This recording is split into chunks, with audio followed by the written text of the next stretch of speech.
this meeting to order. Roll call. Council at Large Boots.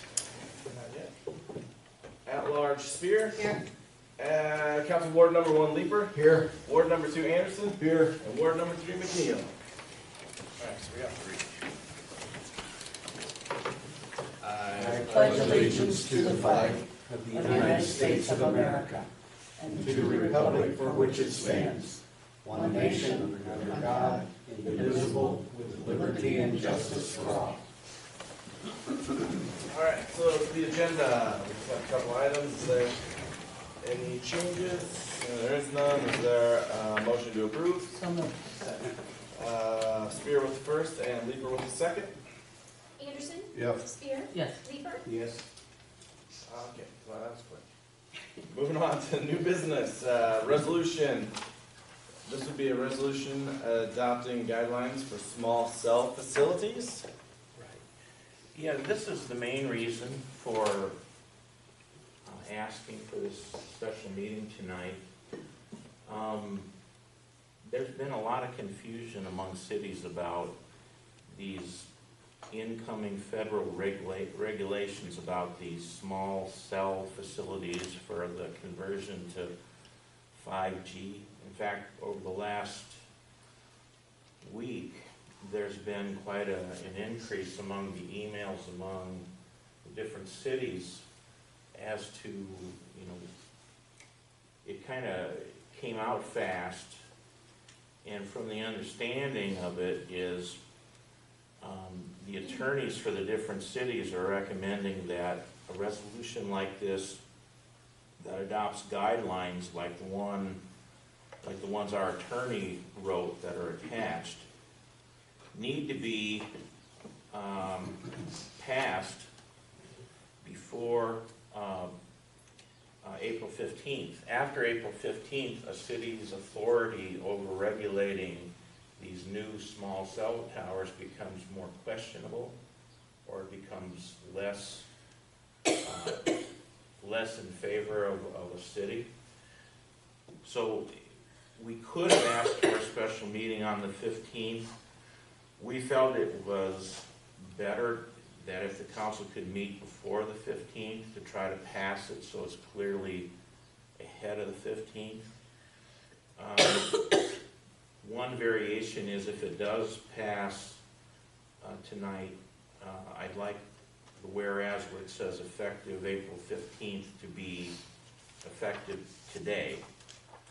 And then the recommendation from the attorney is that we post the resolution and the guidelines on the city's website, noting that we got them on there before April 15th. So I don't know how much this will impact us, but from what I see, there are cities that are doing special meetings, or if their regular meeting is the 15th, they're all putting resolutions and guidelines like this on their agendas in order to have some authority before the deadline passes. But even the attorneys who wrote about this said that there was very little understanding of what the rules were.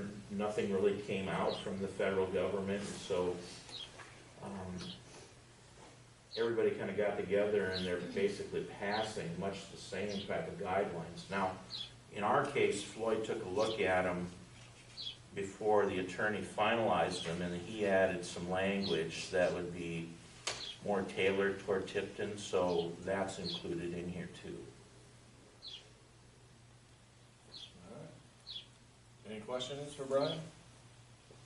Is there a motion one way or the other regarding this That's a resolution? question about where are they gonna put these, in what areas will they put these? Is this the way, we're gonna have something that looks like this? Yeah, in this picture? that's an example, yeah. Okay, where are they gonna be? I mean, located, are they gonna be like on South Street, they're gonna be downtown, they're gonna be on the water tower, they're gonna be on the top of the city hall? I took it that they could install poles. They would install poles. They could, yeah. Okay. So we won't have to have that expense. Not that I know of, but it would, one of Floyd's concerns was, for example, what if there's a subdivision that we put in underground electrical line and then they come along and want to put up a pole? Yeah. this gives us some bit of regulation over something like that. Okay. So we can allow them to come, but they can only put them where we say they can put them. That's what we're shooting for. Okay. Yeah. Now, the various towns that have made comments are anticipating that as we know more about these rules, that there'll be an ordinance that is based on this that'll follow later. But right now, the recommendation we're getting from the attorney is to go with this resolution.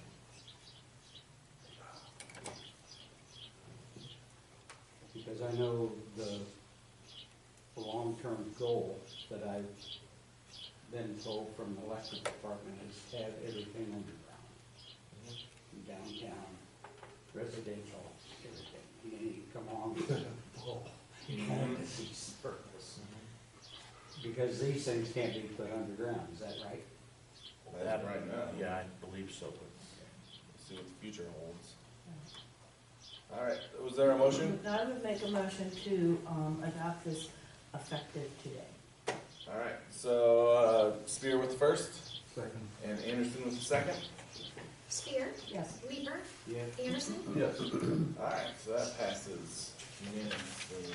To number 2, discussion and action, possible action concerning North Plum Street as a possibly reclassification from being a truck route, temporary weight embargo, repair.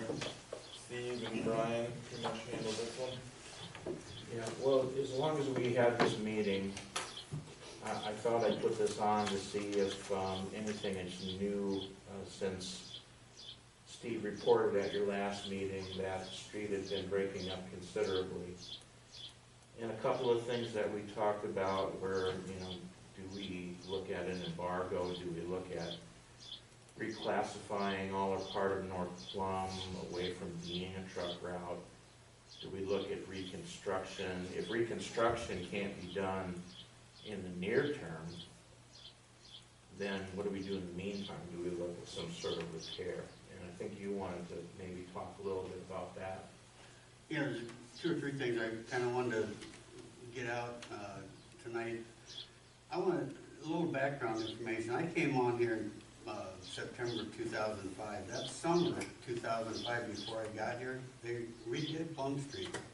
I checked with our engineer, and he pulled up the as-built, and he thought it was an 8-inch asphalt street, indicating that they had built that for a farm-to-market road, and that was the intent.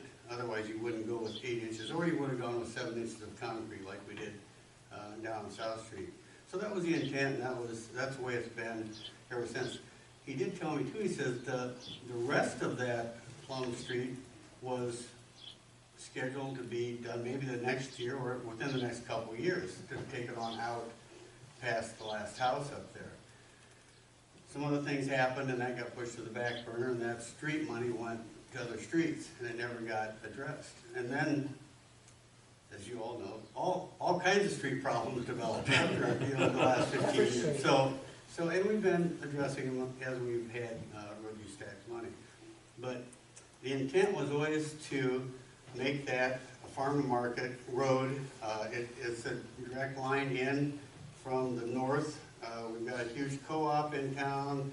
Putting that farm traffic on Highway 38 is not the most ideal situation. So that was, I think, the city's intent at the time.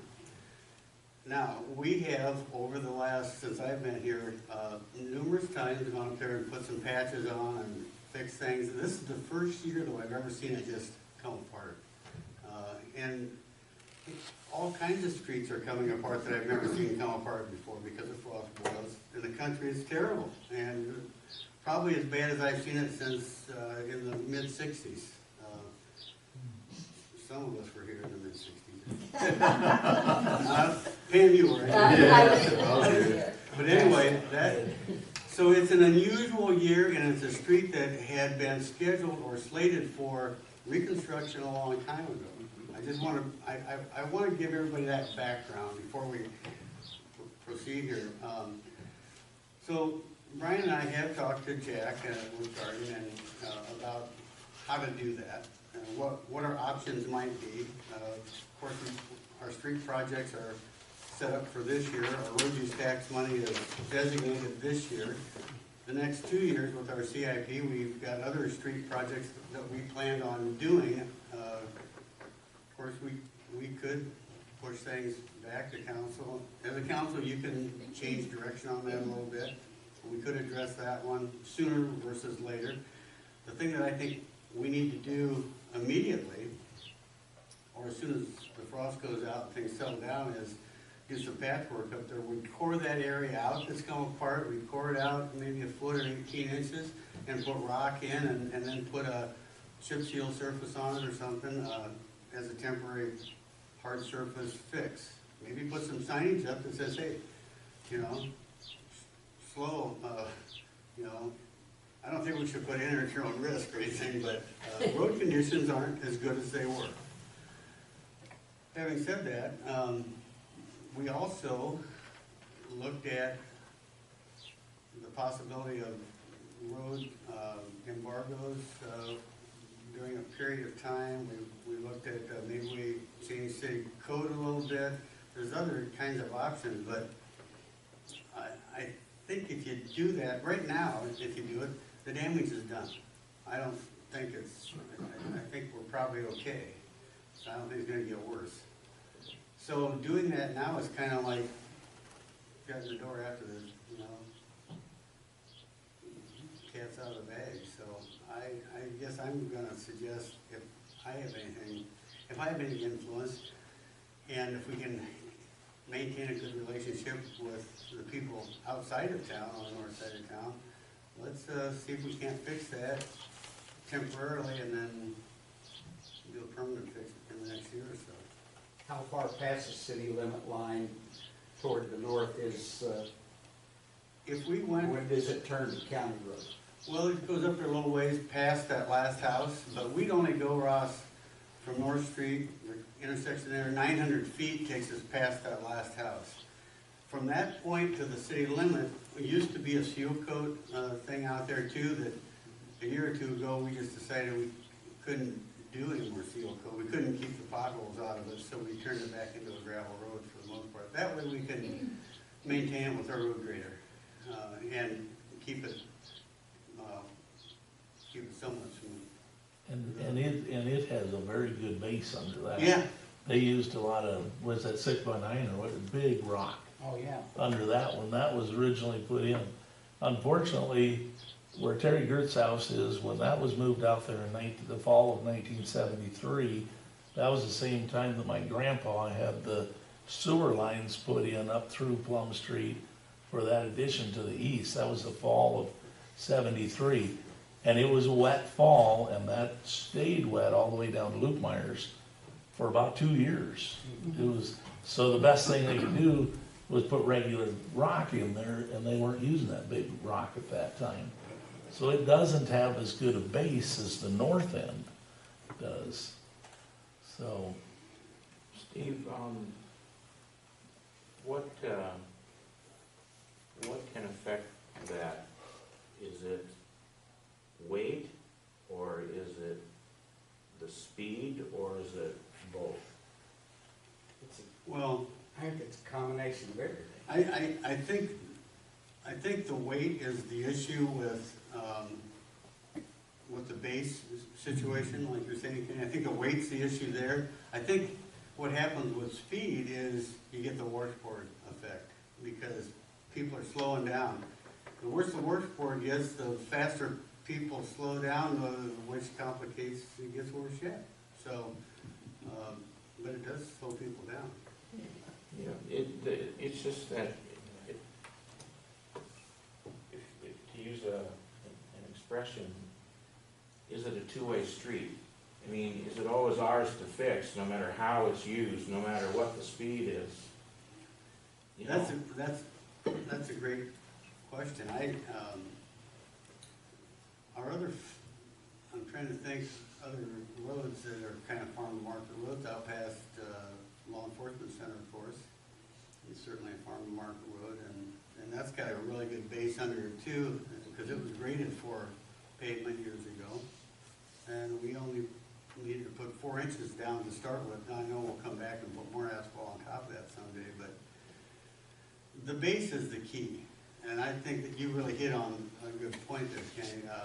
If we get a good base, you don't need near the, and if you got good drainage, that's the other, those two components really provide a good solid road over time.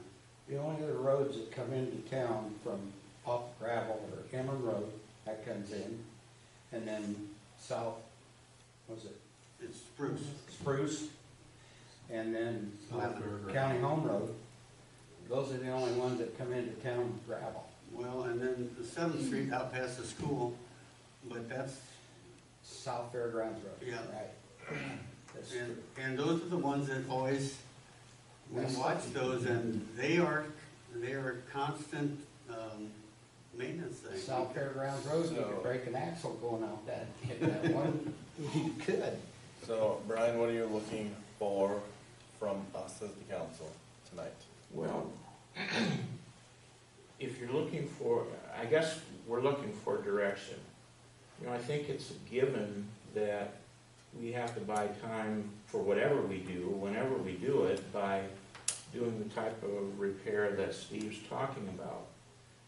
Now, when you look at what we had in the plan, we've already accepted bids, and, we're doing contracts on West 7th Street and those other locations for this construction year. In the plan for next construction year, we were looking at the 2 blocks behind the high school on Plum. The year after that construction year, we were looking at Mulberry Yeah. past the nursing home. Now,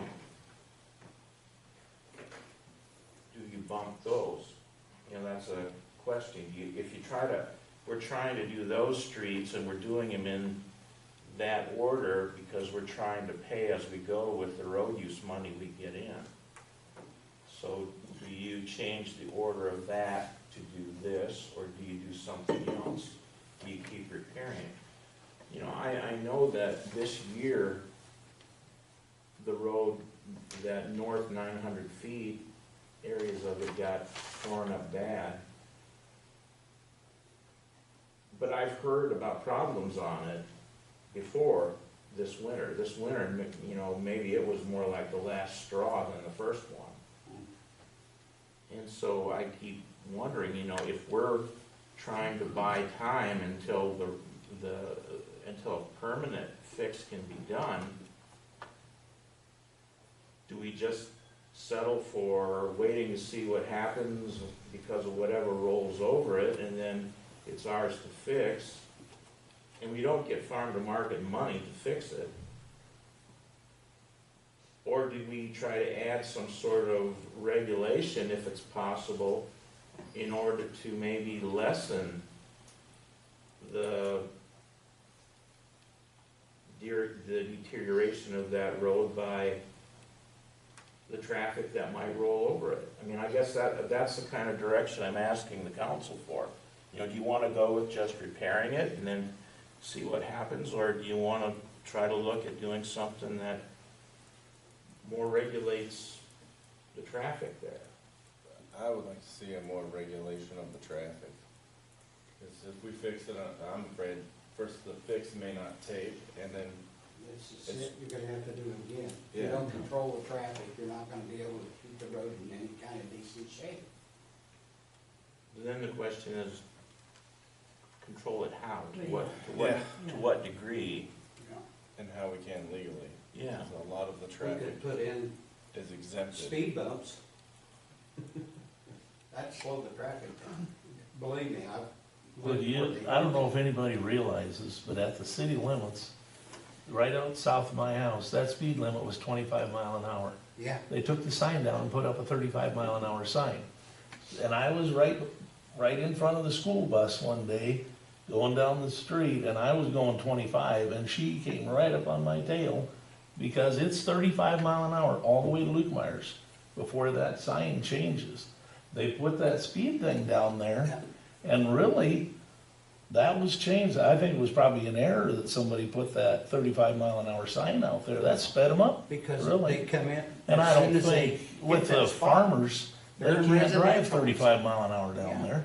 Anyway, Yeah, you know, when they It's get to too that rough. spot, they're residential, and that's the speed limit, should be Yeah. 25 miles an Now, hour. just so, are you saying that farm traffic or truck traffic isn't contributing to what's I happening? can say it's not speed. I would guarantee you, going past my place, the farmers that drive those semis past my place, I would bet there isn't one of them going 35 mile an hour by time, because they're slowing down. A lot of times because it's been in the past, before Steve came out and corrected that by turning it back to gravel, it was too rough, definitely, on the north chunk. And now the south chunk, they have to, because of their suspension too, they have to slow down. Unfortunately, they gotta make a 3-mile trip around to get to the same point that they're going to, you know, cause they have to go north a mile, across a quarter, and come all the way back to 130 to go out. So, I don't know. It's a lot, and you know, it's 4 miles out. Years ago, they didn't put a street going over to 38 or a road going over to 38. So, you know, maybe the church would sell you some ground to get over to 38. I don't know, but that's in the county. That's not the city. Yeah. Yeah. So, And I'm not sure I want them on 38 particularly. yeah, well, it's turning, as Scott will tell you from his place, to try and turn those semis just over that hump up past Myron Olden's to try to come and go south. That's dangerous. Yeah. You know, it's almost a blind corner. And then Yeah. bringing them through town wouldn't be what I would Yeah, want. and it's the safest right behind the school for them to turn because it's a 4-way stop. Mhm. So, Well, I was on Plum Street, parked in front of a friend's house last winter, and a 4-wheel drive Dodge pickup, dually, came flying, coming from the south north.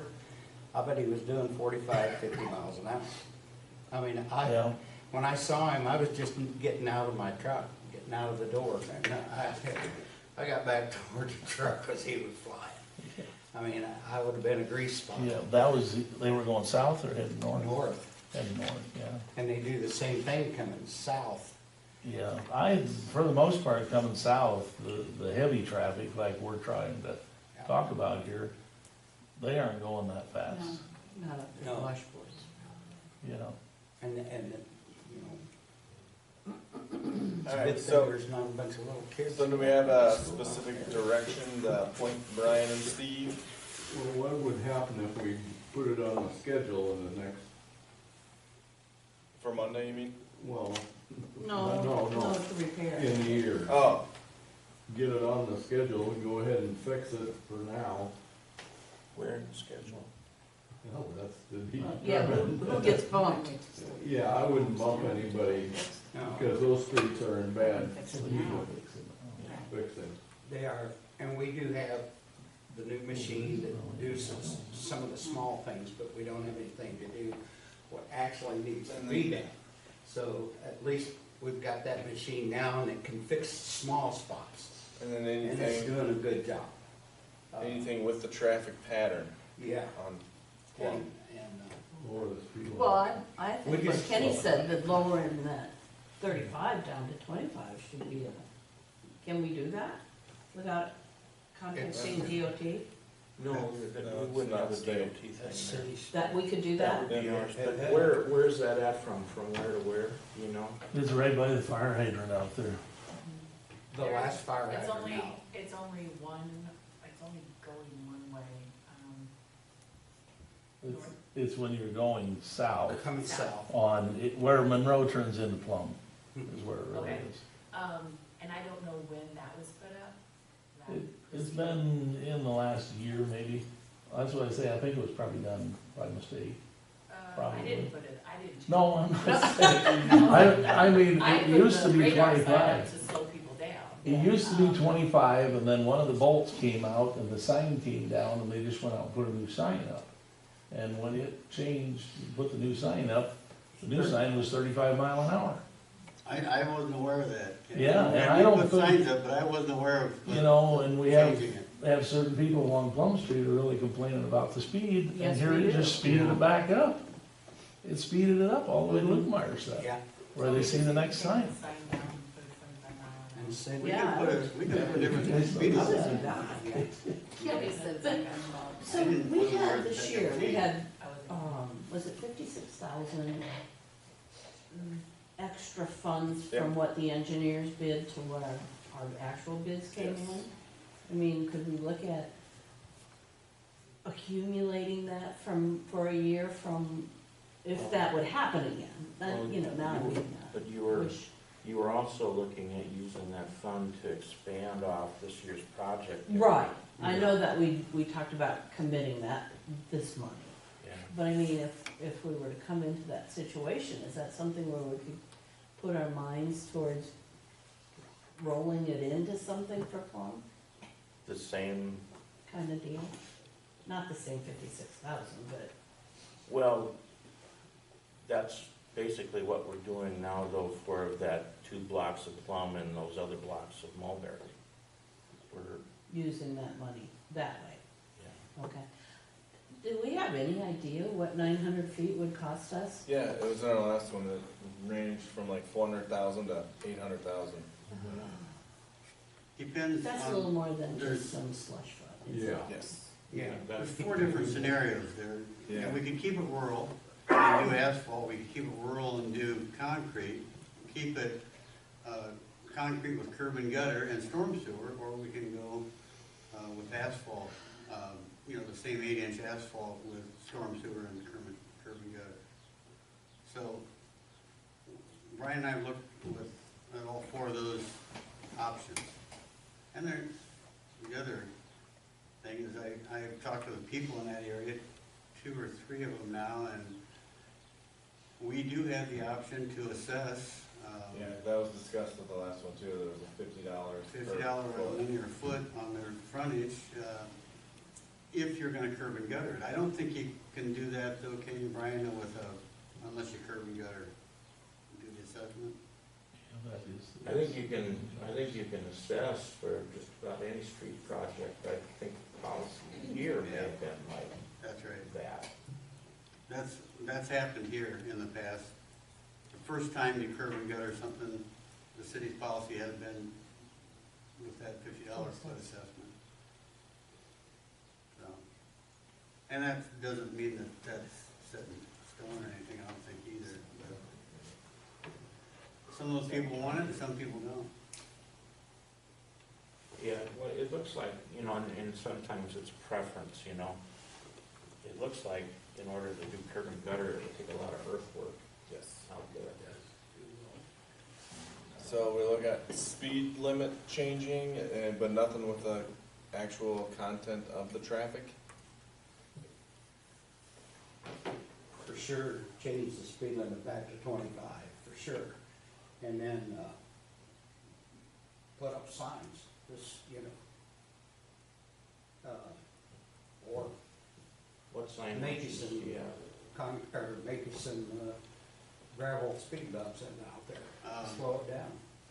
That's a good question. I don't even know what sign options I would look for without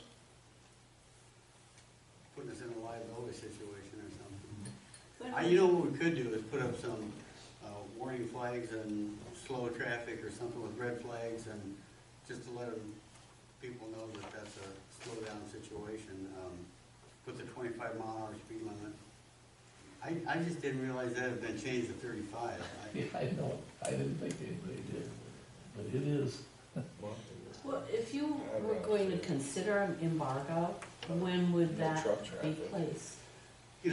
Johnson County, just a little bit other background, Johnson County embargoes, they've got a lot of seal coat roads in Johnson County. They embargo them every spring. You can only embargo for like 90 days. Right. So, and they go in while the ground is, it's still frozen. And they put the embargo on in 1st of March or something. They got 90 days and they can pull it. Lots of times the guy over there told me they don't go full 90 days.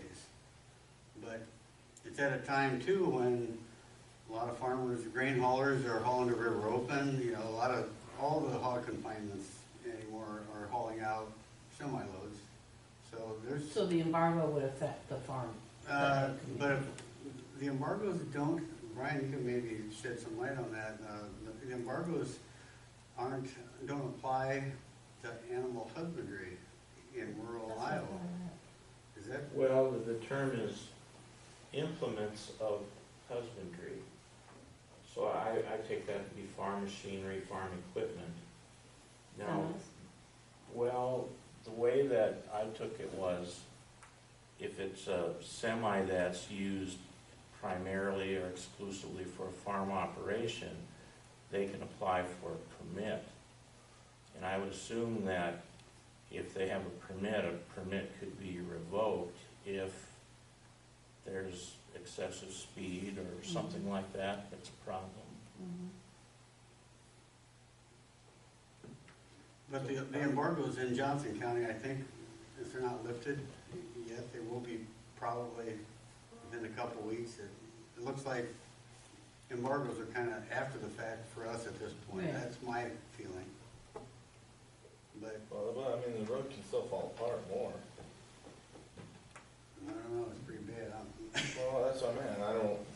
It wasn't very thick asphalt that was put over the top the last time, and it was just put in major concern areas. And so when it started going bad, it looks worse than. I don't know if there was ever any asphalt on that except for the patches we put on. I think it was a seal coat road. And we did some asphalt patching on the Yeah. shoulders, on the edges, on the west Yeah. edge, for example, a few of those, but I don't think it was ever asphalted. Yeah, it was. Was it? Yes, it was. So, How thick was it? No, I Because didn't. they didn't, I don't Like, know, out it was past very the jail? little because it didn't last very It wasn't long. like that. Thing about it No, is, it's just, if it's you always go, been. the last house on the left-hand side is our church's parsonage. And the reason that there's only a slab out in front of the house, of the driveway, is because they said that they were going to finish that road, so then we could go ahead and pave the whole driveway. It's not all paved. That was in the 60s, when that was built. alright. So, leave the, makeup of the traffic the same, but change the speed limit for sure? Yes. Yes, and then fix it as best you can. Hopefully, the traffic will obey the speed signs, or the flagging that you Yeah. put up. Okay.